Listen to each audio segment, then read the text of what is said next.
My name's Sandra Robbins and welcome to Be True TV. How's your walking going? So this week I'd like you to take a little look at how you walk, and because you know we can read so much from each other with the way that we walk, and actually from a physical point of view it's actually really important to sort of check in to see how we're walking as well. Just recently I went to see a man called Herman Muller, who those who watch my videos would know that I've seen him, and he is a sort of face reader, body reader, and he got people out of the audience to sort of allow their bodies to be read. And there's one guy who's very, very tall, and he got him to walk, and he pointed out straight away, well, what he was doing was, as he was taking off, every stride that he was doing was heel first.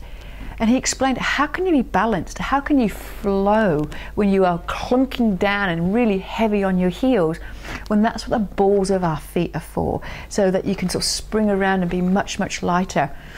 And so when I was listening to him, I was thinking, gosh, I know that I'm very heavy on my heels. I'm not so bad these days because I've done a lot of Pilates work and I've sort of changed the way that my body structure is. But at one point, when I used to look at my heels on my shoes, they were worn down and worn down to the side as well. So that's a very good indication of like how you are within your body and what you're doing. So I thought that was really interesting. So have a look if you're sort of a heel walker, or you walk on the balls of your feet, because walking the balls of your feet is really the sort of most sort of fluid way to walk. So it also, when we look at people, and you see them walking around in the city or somewhere busy, and it's actually quite fun to do a bit of people watching.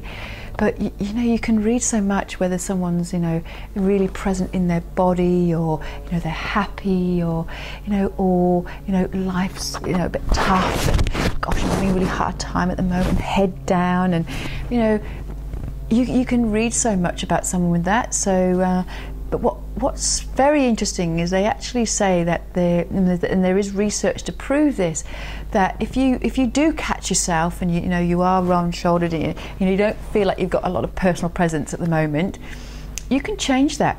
You can change it by 2 minutes a day, by sitting yourself down. It'd be great if you could see yourself in the mirror, but sitting in that power position. So being open up your heart, open up your rib cage, because what happens is, obviously, if when you're not feeling good about yourself, what you do is you tend to sort of move inwards and protect your heart, really.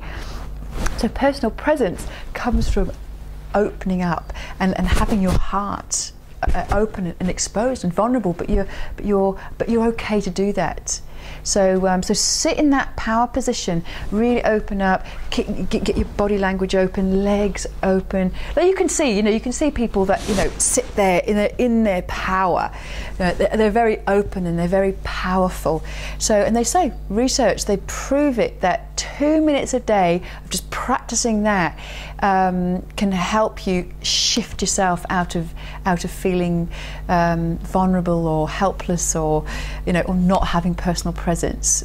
So yeah, have a little go at that this week. I think that's great practice, and I think actually it's great practice that if you have to go and do something where perhaps you're going to be a bit confronted or you're a bit nervous, to actually get in the routine of practicing being powerful and present. So yep, so there's research to back that one up. So there's some great things on YouTube to back those types of research up. So if you've enjoyed this, I'd love it if there were any questions about it. I'd love you to go over to sandrarobbins.com and you can ask me questions there. But also body language and your personal presence and how people are perceiving you is something we do cover in the coaching program that I run. So if there's something that you feel is speaking to you, then again go to sandrarobbins.com and drop me a line and we can chat. Until next week, I'll see you then. Bye.